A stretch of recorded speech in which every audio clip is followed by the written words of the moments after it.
Hello and welcome to Third Eye Thinkers. I am your co-host, Michelle Welch. And I'm your co-host, Megan Benanti. I switched it up there. Yeah, you did. Yeah, I did.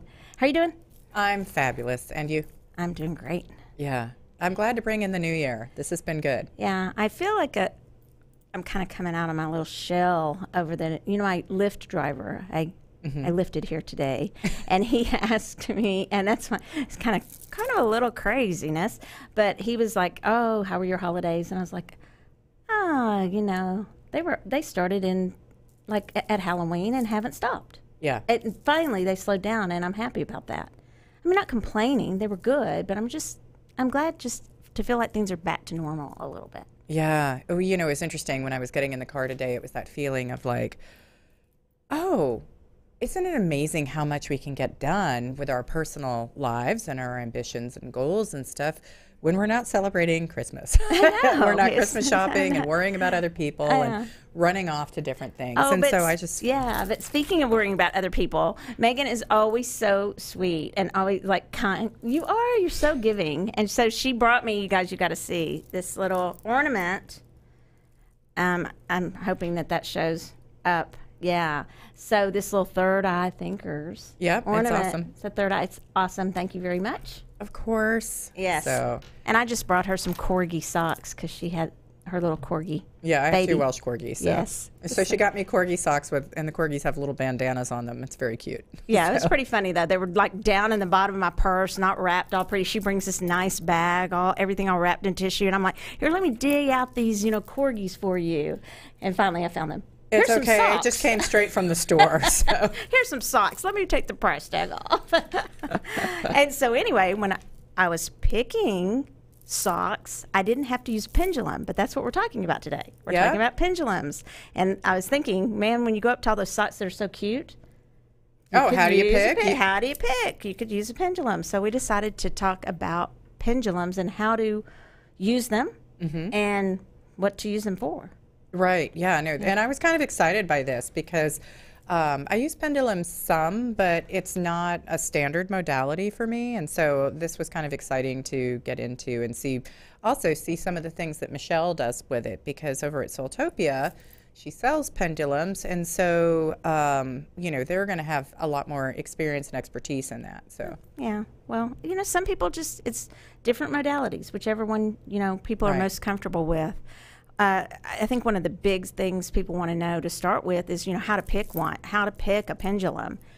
And I would just say, a lot of people say, well, you should ask it if it wants to work with you. Well, if you don't know how yet to work a pendulum, then you may not know how to say, well, do you want to work with me, little pendulum? Because you don't know yet. So in your first one, would just go to the one you're drawn to.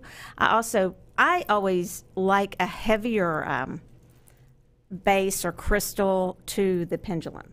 I like to feel the pendulum because you could use a string with a button on it and it would work. They started with the dowsing rods and when they would look for water, even oil and things like that. But so sometimes the way they would even predict babies before we had sonograms. Now the pendulum's called, I guess, a sonogram, but it used to be a string with a button on it. Yeah. But to me, that's kind of hard because I like to feel something on the end of that string. Yeah, the weight. Chain. Yeah. Yeah. And I have one of mine is on a wire, so that to me also creates kind of a different effect with swinging it. Yeah, I love that one. Yeah, and that's actually my oldest one that I've got. Pendulums are kind of interesting. They've been around a long time, and the first person to scientifically get into them was Galileo Galilei. And that was the standard way of telling time for forever, and the most accurate thing they had until the 1930s when quartz came out with the clock, which changed our timing system. So pendulums have been around a long time scientifically, and then people in the general world, because it's such a basic tool, were using it to figure out the birth of a baby, a sense of direction, asking yes and no questions, which is really what it's ideal for. Because a lot of times we say in the tarot that you don't necessarily want to ask yes or no questions because it limits the answers you can get. But with the pendulum, you're really looking directly at that. I agree with that. So I think that the yes and no's are great. The which show me choosing between things and it'll pull in a certain direction. That's great. I use them for healing, which if I want to maybe get rid of a headache, I might go counterclockwise, or somebody has a stomach ache or whatever it is. I'll go clockwise to pull out that's not beneficial, doesn't serve the person, or is hurting, whatever it is. And then I'll go clockwise and put healing energy back in with the pendulum. That's nice. Have you ever tried that? No. Well, you're so good with your healings. You might want to try that because it's really cool. I mean, it's just another thing to add in. People will use them also to check, the chakras and things like that. But I literally will just sometimes, especially it seems like headaches. Interesting. Okay, I'm going to try it on you next time. Yeah, because I text her and I'll be all like, okay, work on my headache. I've got a headache. And apparently mine is stemming from my neck and maybe jaw. Yeah. And that's why they're back, because I really don't have migraines anymore. But I'll text Megan, all right, please work on it. Yeah. Yeah. And she's awesome. Thank you. So, but that's, you choose the pendulum. And a lot of people, once you choose it, one of the things they'll also be is kind of with any of the modalities, I think, some people have a question of, are you opening up a portal? Like, and that does come up sometimes, because some people like to teach all the things that could go wrong.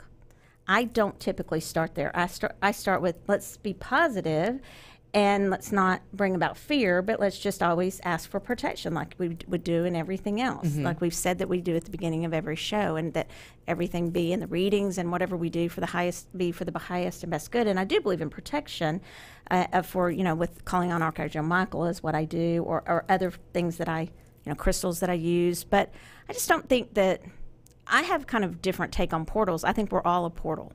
Is the minute we're asking something of our higher selves or source, why isn't that a portal? So I just don't do this whole thing of, ooh, you're opening a portal, you better, make sure you close that portal when you're finished. A lot of people do. They go through a lot of ceremony with pendulums. Yeah. So if that is what resonates with you, then certainly do that. For me, I just see it as another vehicle or a tool to use. Right, yeah. Because I guess I feel like I'm kind of the tube of information, and I'm just using that as a tool to emphasize what the answer would be. I agree with you. So, yeah. Which is, so I just don't like to start with the fear of, oh my goodness, that's scary, or oh my goodness, that's scary. I think people sometimes want to find something scary in something, and it's not, to me, I just don't resonate with that. But if people do, then certainly do everything you need to do. I will say, when you buy one from, like, say, Soultopia or any other store or place you might go, or you get maybe one gifted to you, you may want to clear it. And all the ways that we've talked about on the podcast before, you can sage it, you can put it in a singing bowl, you can sing over it, you could, gently speak to it, whatever your way, you spray. But another way is to light a candle. And then you'll just hold your pendulum right, let's say the wick is right here. You just hold it until it stops spinning. Okay, this one's pretty clear.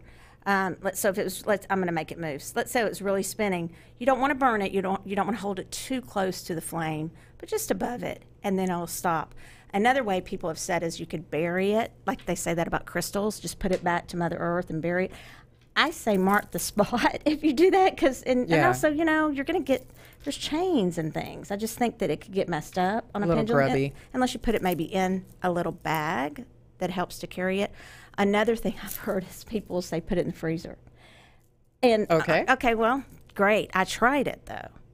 And when it came out, the chain was all kinked up. And you don't want that. You don't want an all crooked chain to try to do pendulum work. Right. Well, and also, I mean, if you're just clearing it, you could defrost it, I guess. But it's just, why do all that? You don't need to. You can even just speak over it with and set your intention with it. But I do use the candle a lot. Let me take that back. I don't use it a lot. When I first get one, I will use it. Or if for some reason I feel like I'm not really clicking with the pendulum and it's not really answering me. Maybe, I don't want to say not truthfully, but maybe I just feel like it's kind of wonky. I'll just go ahead and clear it again. I just kind of put mine in the windowsill to get sunshine. Perfect. And so that's my typical clearing method with That's all my great. crystals. That's So- an easy, a totally easy way. You can do that in the moonlight too. Oh, The nice. windowsill. You don't have to get all the crystals out in the moonlight. And you know, your pendulum may not be crystal. It may be, you know, it may be wood. It may be. We have copper ones. We have brass ones. I've seen, you know, like I said, you can use a button. Right. But if it's a crystal, you any of them, you might want to clear it at the very beginning. I will say one of the ones that I like that Michelle has here has the crystal is in a ball form, and then it has a metal tip on it. And I really like this because I have chipped the tips of my pendulums before, and it's kind of a bummer. It is. So yeah, so this is nice because then you don't have to worry about it getting damaged. This is one of the first ones I had. It was actually not this particular one. This is opalite, but it was this shape, and it was in rose quartz. And you make a really good point because they do chip.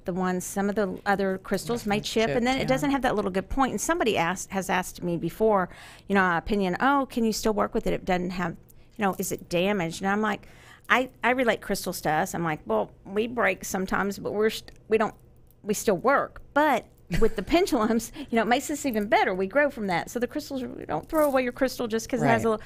But when it's the point of it like that, it's not, you know, and especially if you're doing like a chart with a bunch of like maybe A, B, C, D, and you're spelling something out. Right. That'd be really hard to know. You'd have to kind of go by the pull because you don't have that little tip of it anymore. Pointing, yeah. Yeah. They also, this isn't one of them, but they also, and I wish I'd brought one. They also have them where there's little chambers at the top, and you can twist off the top and put little, for you, would be great, a little herb, little plant, little something, or essential. Oh, I was nice. just thinking Prayers of inside. Yeah, or you could put, something. I was thinking with your herbs and Yeah. plants and things. But they're little bitty chambers, but they're really heavy, so I like that too. Yeah, that's It's one of my nice. favorites, and I don't know where that one is, but that point is kind of important to me. Anyway. Yeah, I think so too. Yeah. I've got this one that the point is a wee bit chipped. It's real tiny, but I still work with it fairly regularly. So. Yeah, that's beautiful. You know, Yeah, it was kind of powerful. yeah, when I love got that it. one. I think you worked with that one when I first met you. Yeah, probably so. Yeah, it was on your table at your reader table. Yep. At your house or in your studio. And so another thing, I was just kind of looking at my notes. That some things that people ask us or I get asked of, and I don't want. I know, Megan, you have other things to say. I'm not trying to monopolize. Oh no, here. you're great. But you know, they'll ask if you need a different pendulum for different purposes. That's kind of a good question, actually. And so the answer is, I don't think so.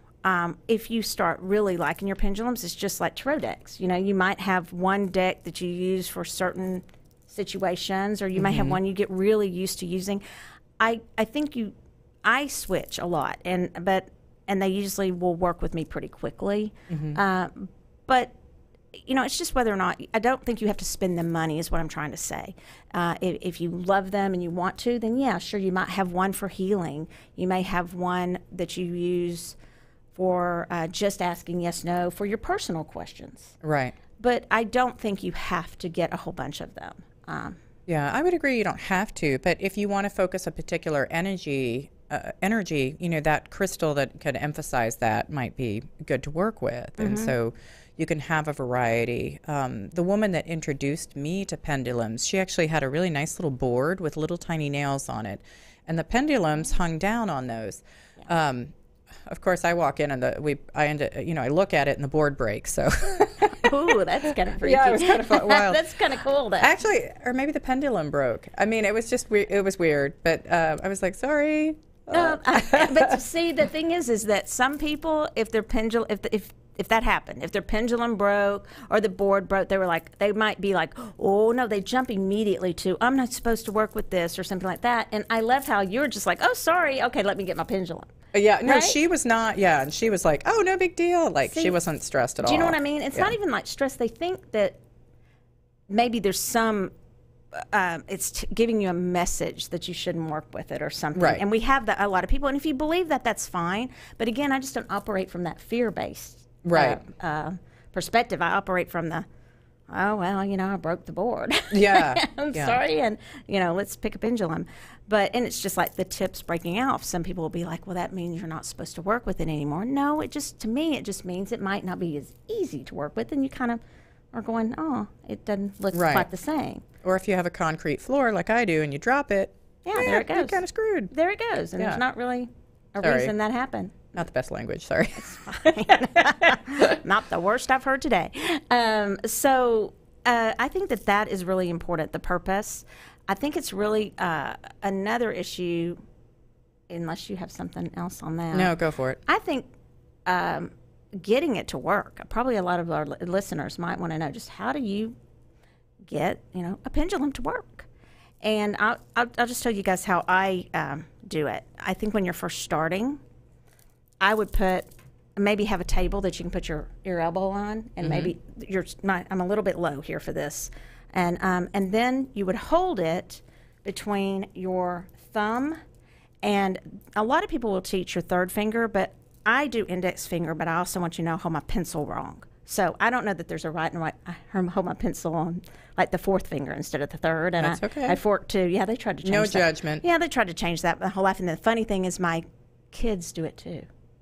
Yep, they learn from you. Yeah, they and the teacher were like, no, their penmanship won't be good. And I was like, I'm a lawyer and I held it wrong my whole life, so it's fine. They're going to be just fine. They can hold it wherever they want. But anyway, so thumb and index, some people will say thumb and third finger, it's not as easy for you to control it, and your mind will do it more. I mean, not your mind, but whatever's channeling through you to get the information.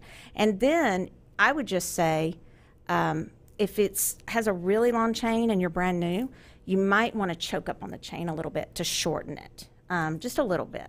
I don't know. For me, I just don't like the other part of the chain getting in the way, so I don't always do that. But it does help.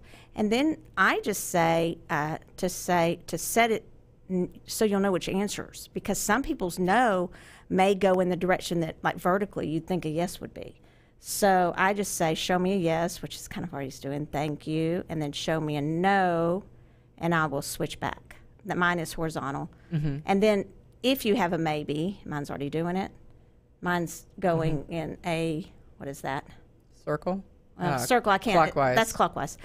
So I'll go in that direction, So that's how I tell people kind of to set it at the beginning, so they'll know their yes and their no. Yeah. So before each time that you use your pendulum, it's good to ask, give me a yes, give me a no, and give me a maybe. I usually just go with yes and no. I do too. But it can be very helpful, like if you're trying to figure out the name for something. So like I wanted to find out my guide's name, and I asked someone else, I was like, how did you figure that out? She goes, oh, I used a pendulum and I played hangman. Which I thought was brilliant. It is. But I just went through the alphabet and literally went through each letter.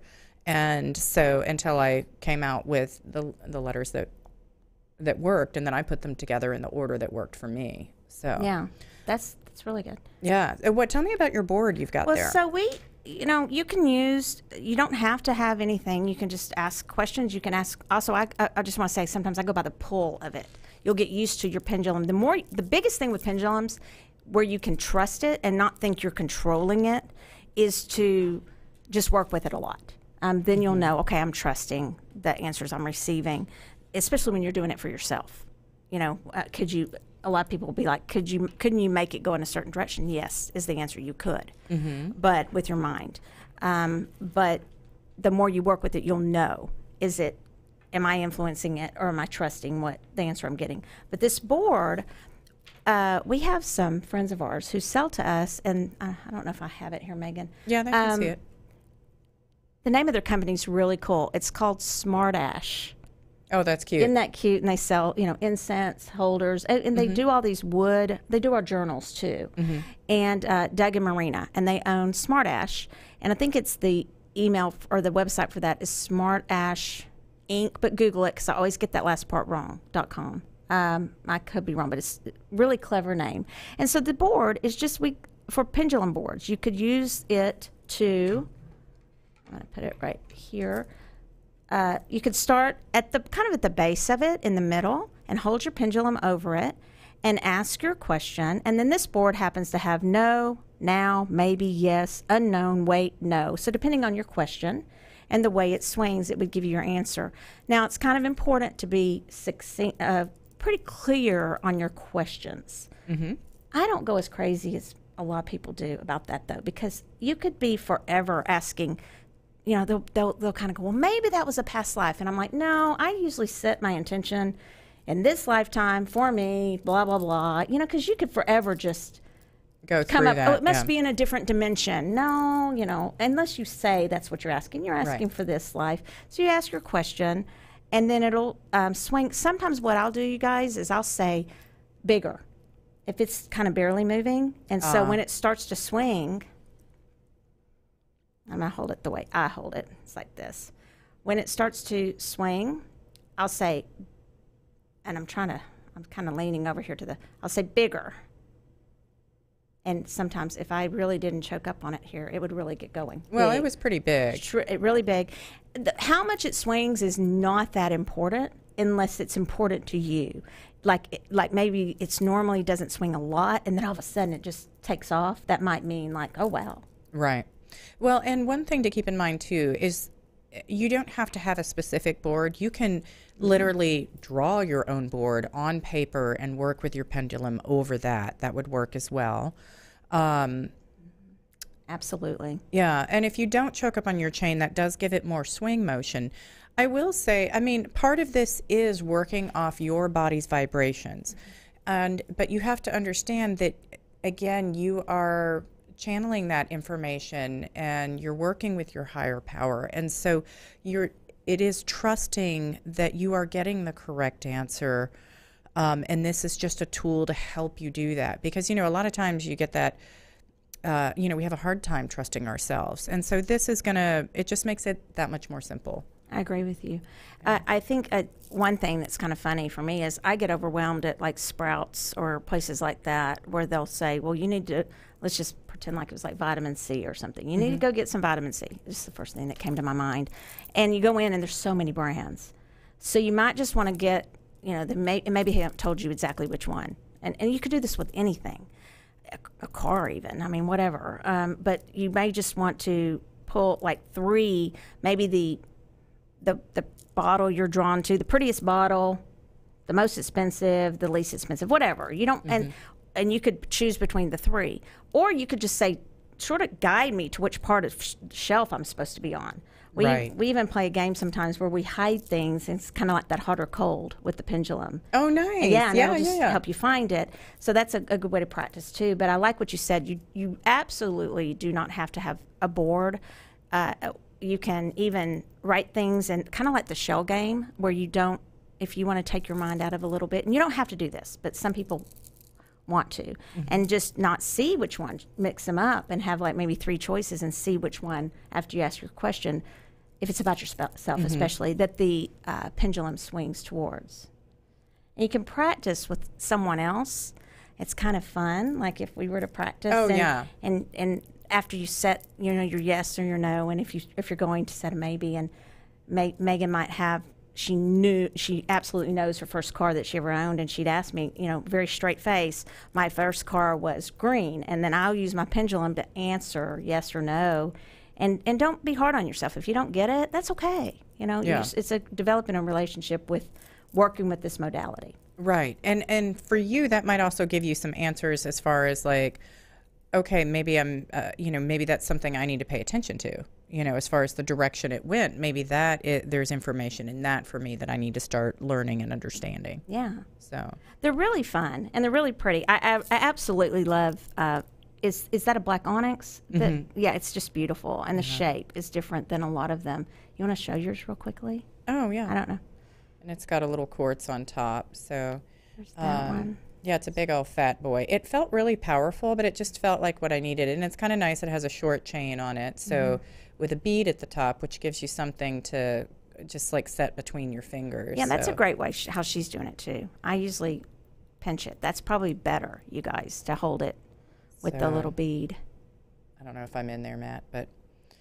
I absolutely love that one. Yeah, it's cool. And you've got a is that sodalite? Yeah. Sodalite. And it's got like the chakra colors on there, and then a little doohickey of like gems at the top. Yeah. So Not yeah, they're beautiful. fun.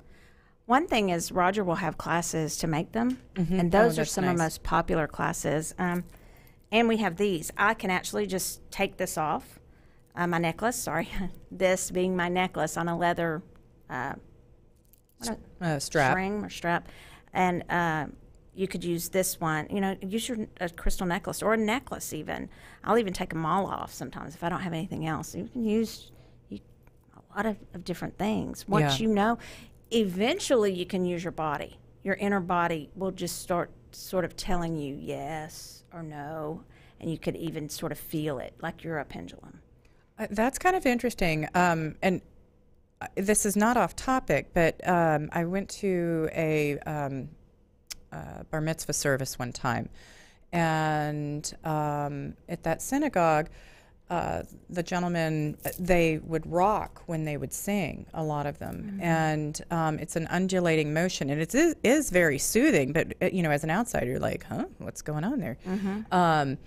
But yeah, I hadn't thought about it, but it is very much a pendulum motion. And now, from a more spiritual level, I'm wondering if that is almost like, in and of itself, a bit of a meditation.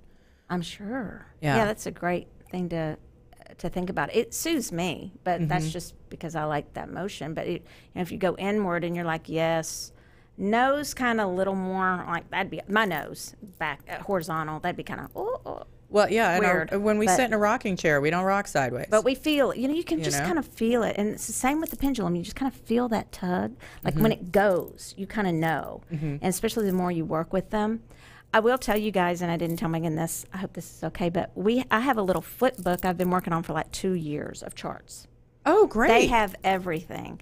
And so finally we decided, because it's finished. So it's now being put together with a pretty cover, and we're gonna sell it just at Soultopia. It's like a calendar, but it's thick. It's got everything. You can use it for where was I in my most important past life, besides my what the life I'm dealing with now, something I need to know from a past life. Those kind of questions to. Like you said, it's got the ABCD. You could even do that. To animal totems, to crystals, to herbs, essential oils. What else? Just anything you can think of. I just went on and on making these boards. Years of past lives, what you were. Were you a man, or it has at the top, was I male or female? Oh, that's nice. So is a lot of it pendulum based, or is it based to work with different tools? It's pendulum. Oh, okay. The whole very thing cool. is pendulum. And because I'm just, I'm like, oh, we can make it better. Oh, let's change this. Oh, let's do this. I've been working on it for 2 years. So, so it's a fun way. It's a fun little modality. Cool. Very cool. Well, what did you bring for a crystal today? Okay. So I was so busy going, okay, which crystal do you get I get that question a lot, which crystal? Right. And so I did opalite. The interesting thing about opalite, you guys, is that it is man-made. The other interesting thing to me about it is that it's our best-selling quote-unquote crystal at Soultopia. People just love it. This pendulum right here is opalite. It looks a lot like moonstone. It is not. And I actually, on my Soultopia Facebook, have a little article I wrote, not an article, like a little, two-paragraph thing about, what's so bad about it being man-made? And we're not that bad, really. And so people just love it because it has that kind of bluish effect if you put it on a black background. But if you put it on like a different color background, it'll kind of have an orangish yellow effect. Yes, and it kind of glows in and of itself. Yeah. And so we just, moonstone, of course. It's funny because you'd think it'd be most compared to like opal, right? But it's not. It's kind of comparing it a lot to moonstone. Moonstone being the natural and opalite being the man-made. But that's what I brought. Just because I thought, you can use whatever you want for your pendulums. And it doesn't have to be the most expensive whatever. It's just what you connect to. Right. And what are particular properties of opalite, or what does it help with? A lot actually. It's interesting because it's very soothing. It's that rocking motion we were just talking about. Yes, just that soothing motion. That's what I think about when I think about opalite, and I think it just is an uplifting. It's maybe not like an orange or yellow stone of total happy, but it's just that soothing, right, calmness. Okay, that makes sense. Yeah. And I brought in bayberry today, which is, we use both the root and the bark on that. And I picked it not because we were doing pendulums. I was really having a hard time finding a plant that would connect, but it's also winter and it's the peak of flu season, and people are having a hard time with cedar and stuff right now. So this is a decongestant and astringent. And so bayberry was kind of a good choice for that. It reduces fever. It's good for circulation, hypothermia and ulcers. It helps stop bleeding. And it's good for your eyes and your immune system. And we use the wax from the berries to make fragrance and candles. So that's where a lot of our familiarity comes with it. It's a beautiful plant. They also have some that have more bluish berries, and it could be that those are the more immature berries. I put the red ones up since those are the mature look. But it says, just don't use it for long periods of time or in high dosages. But if you're looking at, feeling a little run down right now, you might go and look in your, at your natural grocers or your Whole Foods, and maybe something with bayberry in it or a bayberry elixir could be good for you at the moment. Is that the little red, the ones that are really bright red that grow on the green? No. I love that. Red berries on green leaves. Yeah, that's it. That's about as specific as I'm going to get on that. But they almost look fake. Right. No, these are actually pretty large. Okay. I think you're thinking of a pyracantha or firethorn. I am sure that is the right word. Yeah. I have no clue. Most of your berries are going to benefit your birds and bugs and animals outside in general. So berries tend to be good. We also have the Yopon holly. The females of that have red berries. That might be. We can get Yopon hollies actually make tea in Texas. They used to make, until we got Asian herbs in to make tea. We always made tea from Yopon hollies because it's caffeinated. So, but nobody does that anymore. So I don't know if it tastes really bad. I know in Austin they'll make it, but interesting. Yeah. Well, those are beautiful. Yeah. Yes. So. And then you could get to the store, and when you said something with it in it, and then you could use your pendulum to decide which something. Right. Which herbal remedy would be best for you. Yeah. So that's a great idea. Go take your pendulum to the grocery. Yes. Now, I will say something about that. You can. And I think if you're in Sprouts or Whole Foods, you won't get, people won't stare at you like, ooh. But in Walmart or something they may, or, like at Dillard's, or I don't know, I'm just trying to think of any store, whatever, in a normal, you know what I mean? But they kind of are with it. Oh, right. Boy, I'm digging my hole deeper. They kind of get it in Sprouts and Whole Foods. But what's funny is that I've done it before, and people, you think they're going to go, ooh, that's creepy, and they don't. They go, ooh, will you show me how that works? Yep. But what's irritating, I will say, is when you get so addicted to your pendulum that you're literally, okay, let's put out 50 rings, and we're going to pendulum yes or no for every single, and some people are standing behind you waiting, Right. You don't need to do that. That's when you kind of group it. Right. And, if you have any issues with like compulsive obsessive disorder, that kind of thing, you've got to be careful. I've seen people that won't pick any food unless they have a pendulum, and they tend to be very skinny. So good point. Maybe I need to try that. Great way to diet, right? Check. Note that. Yeah. You don't want to get overly obsessed with it. It's a tool, but it doesn't have to be your most defining moment. It doesn't. That's right. We've talked a lot. We're over, right, Matt? I think we're about at time. Okay. All right, guys. Well, thank you so much for listening today and joining us at Third Eye Thinkers. We hope that you'll subscribe to our show and give us a 5-star review. We're available on all the podcast forums and on YouTube. And we look forward to having you listen to us next week. Thanks for Third Eye Thinking. Bye. Bye.